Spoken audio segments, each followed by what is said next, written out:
Hello, hello. Magandang hapon po sa inyong lahat. Welcome to my mini vlog mga kabsat na imbag na malim tayo amin nga hasta magitipad at nga kailukanwan kagaramit tayo apo itiburo.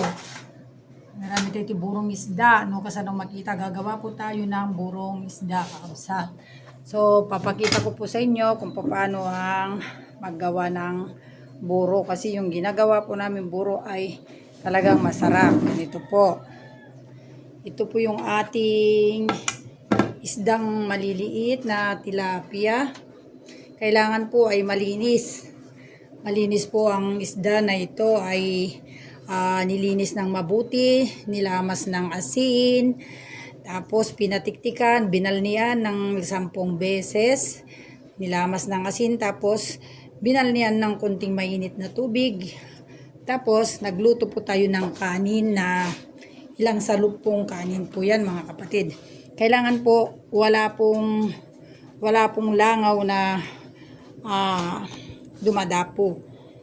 Ito po, tsaka asin, ganito lang po asin, at tsaka luya. Ang luya po ay, pag nilagyan mo po ng luya ay matatakot po ang mga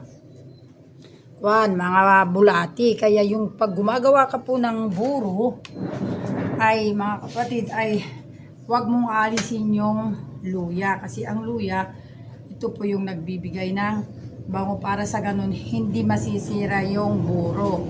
So ito po yung ating buro at ito po yung asin. Ito lang kapatid at saka itong kunting isda. So ang bigas po ay 4 na kilo. Yan, umpisan na po natin kung paano gawin ang ating buro. Yan po ang ating gagawin. Ang buro ay naglagay na lang tayo ng sukot sa kamay mga kapatid. Para sa ganun ay malinis. Naghugas po ako ng kamay. Kailangan malinis. Para ito ay hindi masira. Ganito po ang paggagawa lang po ng buro. Ganito po kakabsat. Lalagyan na po natin ng asin. Ganito na po yung gagawin natin. Lalagay po natin sa kanin. Tatakpan muna natin itong isda para hindi. Ganito po kapatid. Lagay po natin ang asin yung ating kanin. Ito po, tapos ilamas-lamas po natin hanggang doon sa loob mga kapatid. Ganito po ang gagawin natin.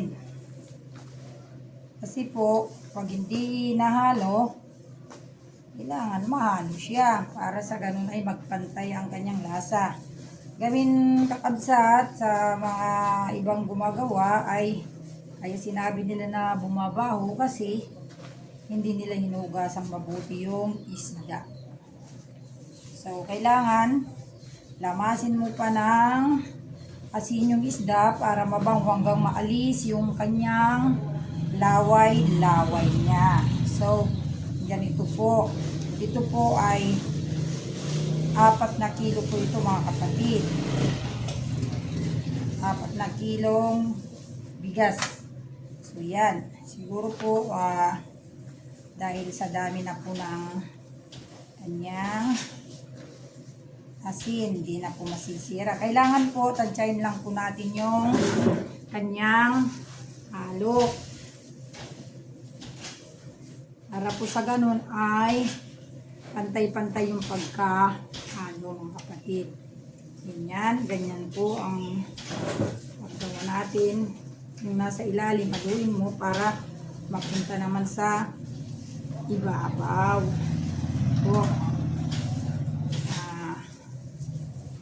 Yan po mga asin, mga 15 pieces na sinkasya na po yan kasi lalagyan pa po natin yung ganito po. Kailangan yung kanin po pag naluto na po malamig na. Hindi po yung mainit kasi kung mainit po ay madaling mapanis. Kahit po buro ito papanisin pero ganito po ang paggawa. Tapos nahalo na po ito. Ilagay na po natin yung luya po, sat luya. luya muna. Kakabsat ito ha. Lalagay po natin ng ganun yung luya sa kanin. Lalagay po natin yung luya sa kanin. Magtitira po tayo kunti nang ilalagay sa loob ng Tupperware. Ganito lang po kasimple. Kasi ang luya na ito, siya po yung magpapabango sa buro. Tapos habang nakahalo pong ganito, ay ilagay na rin natin ang isda. Ayan. Halo po natin ang isda sa loob. Ayan po, kakabsat. Tapos lutay na natin para sa ganun ay maihalo na. Ayan.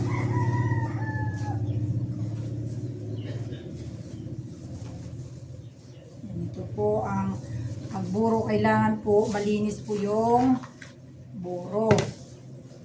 Para sa ganun ay maganda pong pagkagawa. Ayan po, kakabsat. Haluin lang po natin ng ganito. Tapos mamaya ay lalagay na po natin dito sa mga Tupperware. Tapos po dito naman po sa Tupperware na itong dalawang ito ay lalagyan natin ng ganito sa ilalim. Sa ilalim, kakabsat. Para sa ganun ay mabango. Ayan po. Ganito po ang ating gagawin. Lagyan din po natin ng kunting asin sa ilalim. Yan, papakita ko na po sa inyo kung paano mga kapatid. Yan. Yan po siya. Ayan na po yung ating ginagawang buro. Tingnan nyo po yung mga isda.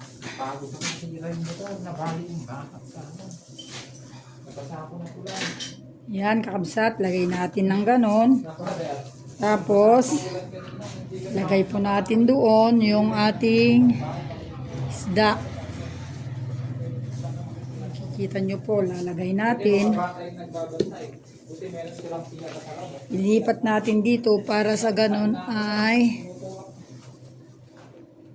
dito na po siya maburo. Kasi kakabsat atoy, pagdating ti kuha, tungtong kanto damdamatag 3 days, pwede na po siyang baliktarin.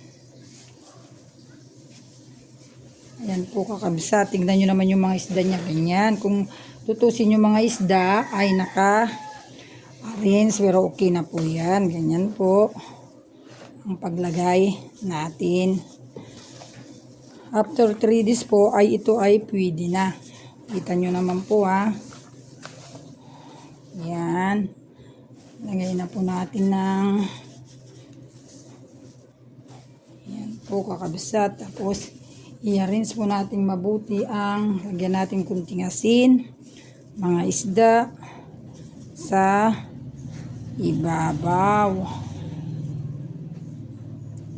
Ayan po, hindi po ba ganyan? Yung mga nagtitinda po yan, kunti lang po ang punan dito kasi ang rekado niya lang naman po ay asin at saka luya mga kakabsat.